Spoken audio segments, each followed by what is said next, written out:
शायद मैं आदिवासी हूँ, इसलिए मेरे साथ इस तरह का व्यवहार हो रहा है। इतने मेडल और पदक आने के बाद भी मुझे जॉब ऑफर नहीं हो रहे, इतने पढ़ने के बाद भी मुझे जॉब ऑफर नहीं हो पा रहे।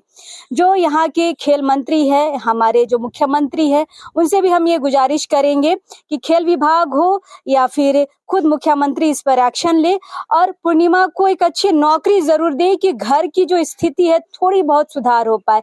तो ऐसा था प्रैक्टिस का जुनून, मैं इसे इतना प्रैक्टिस की कि प्रैक्टिस के दौरान ही ये टूट गया बस 4 दिन कंपटीशन के पहले। और ये एक तलवार 10,000 का है।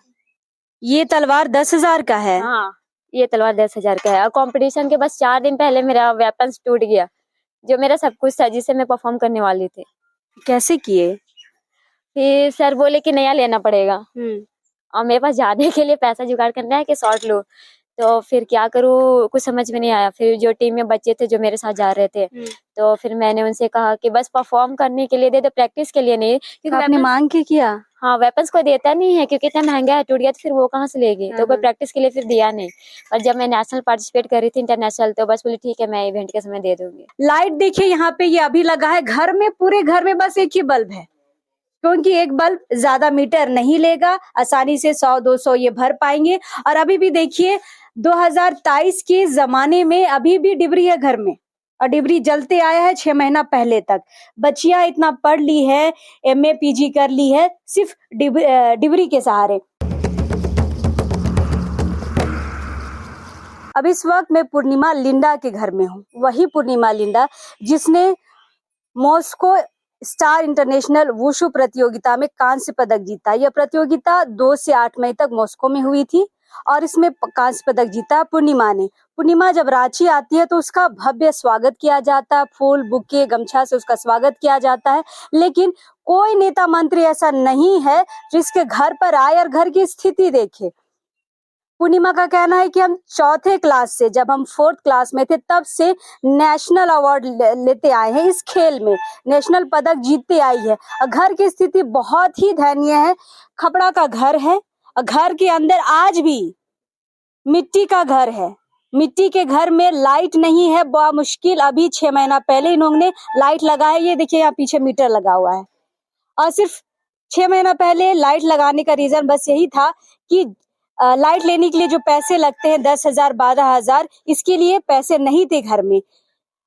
पूर्णिमा के पिताजी दिहाड़ी मजदूरी करते थे, अब लेकिन शरीर उस तरह का नहीं है, बूढ़े हो चले तो अब वो मजदूरी भी नहीं कर पाते हैं। माँ आंगनबाड़ी सेविका है, यहाँ पे आंगनबाड़ी चलाती है। अब माँ मुश्किल 1,000-2,000 ही कमा पाती है। उसी 2,000 में पूरे घर का भरण पोषण करना बहुत मुश्किल रहा है। फिर भी इन्होंने काम किया है और किसी तरह बच्चों को पढ़ा लिखा कर इस काबिल बनाई है। क्योंकि पूर्णिमा से जब हम बात कर रहे थे, पूर्णिमा ने कहा कि यह खेल मारने का है, आप सामने वाले को मारेंगे, उसे हराएंगे, तभी आप मेडल लेके आते हैं। और इन्होंने कहा, पूर्णिमा ने कहा कि हम लगभग 25 से 30 मेडल जीते हैं। और मेडल जीतने का रीजन बहुत सारे खिलाड़ियों का रहता है कि हम नेशनल खेले, इंटरनेशनल खेले, लेकिन पहली खिलाड़ी हमें पूर्णिमा मिली जो कहती है कि मैं पैसे के लिए खेलती थी। मतलब मार खाती थी बच्ची सिर्फ इसलिए क्योंकि घर में पैसे आए, पढ़ाई हो, फीस भरा जा सके और घर में 2 वक्त का राशन आ सके। लाइट देखिए यहाँ पे ये अभी लगा है, घर में पूरे घर में बस एक ही बल्ब है, क्योंकि एक बल्ब ज्यादा मीटर नहीं लेगा, आसानी से 100-200 ये भर पाएंगे। और अभी भी देखिए 2023 के जमाने में अभी भी डिबरी है घर में और डिबरी जलते आया है 6 महीना पहले तक। बच्चियां इतना पढ़ ली है, एमए पीजी कर ली है सिर्फ डिबरी के सहारे। ये एक ही बरामदा जैसा एक घर है जो पहले एक रूम का था, बामुश्किल माफ करिएगा, ये अंदर एक रूम है, ये पहले पुराना रूम हुआ करता था। उसके बाद ये एक बरांडा जैसे बना दिया गया है जिसे बैठने के लिए लोग यहाँ बैठते हैं। एक छोटा सा किचन अंदर में है और किचन भी बड़ा मुश्किल से है। देखिए किसी तरह से आप यहाँ पे मिट्टी का ये ढांचा बनाया गया है, रेक मिट्टी के ढांचे से ही बनाया गया है। यहाँ पे किसी भी तरह का सीमेंट का यूज नहीं हुआ है। थोड़ा सा दिखाइएगा भैया,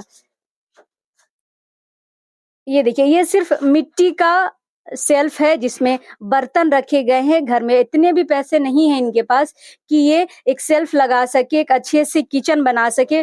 बामुश्किल पूरा घर मिट्टी का है। और ये बच्ची यहाँ से पदक लेके आती है। इस रूम में लाइट नहीं है। हम इससे पहले वाले वीडियो में भी आपको पूरे घर की तस्वीर दिखा चुके हैं। इस घर में लाइट नहीं है क्योंकि बस वही है, बिजली का बिल ज्यादा होगा तो देना होगा क्योंकि कमाई नहीं है। मेरा बस ये कहना है कि जो विधायक, नेता, मंत्री बड़े बड़े दावे करते हैं कि हम खेल को ऊंचे स्तर पर लेके जाएंगे, यहाँ के खिलाड़ियों को ऊंचे स्तर पर लेके जाएंगे, खिलाड़ी में भी कौन खिलाड़ी, ये भी एक बहुत बड़ा सवाल है कि कैसे खिलाड़ी। पूर्णिमा खुद अपने मुंह से ये कहती है कि शायद मैं आदिवासी हूँ, इसलिए मेरे साथ इस तरह का व्यवहार हो रहा है। इतने मेडल और पदक आने के बाद भी मुझे जॉब ऑफर नहीं हो रहे, इतने पढ़ने के बाद भी मुझे जॉब ऑफर नहीं हो पा रहे। जो यहाँ के खेल मंत्री है, हमारे जो मुख्यमंत्री है, उनसे भी हम ये गुजारिश करेंगे कि खेल विभाग हो या फिर खुद मुख्यमंत्री इस पर एक्शन ले और पूर्णिमा को एक अच्छी नौकरी जरूर दे कि घर की जो स्थिति है थोड़ी बहुत सुधार हो पाए, क्योंकि पूर्णिमा का सपना जो है वो ओलंपिक में जाने का, और ओलंपिक इस स्थिति में तो नहीं जाया जा सकता है। बच्ची का एक तलवार था, तलवार भी टूट गया है। तलवार की कीमत 10,000 है और उस 10,000 के लिए पूर्णिमा इंतजार कर रही है कि अभी जो कांस्य पदक जीत के आई है उस पे जो राशि उसको मिलेगी उससे वो तलवार खरीदेगी। वो तलवार उससे खरीदेगी या फिर अपनी आगे की पढ़ाई करेगी या फिर वो घर चलाएगी, बहुत बड़ी समस्या है। तो ऐसा था प्रैक्टिस का जुनून, मैं इसे इतना प्रैक्टिस की कि प्रैक्टिस के दौरान ही ये टूट गया बस 4 दिन कंपटीशन के पहले। और ये एक तलवार 10,000 का है। ये तलवार 10,000 का है? हाँ, ये तलवार 10,000 का है। और कंपटीशन के बस 4 दिन पहले मेरा वेपन्स टूट गया, जो मेरा सब कुछ था जिससे मैं परफॉर्म करने वाली थी।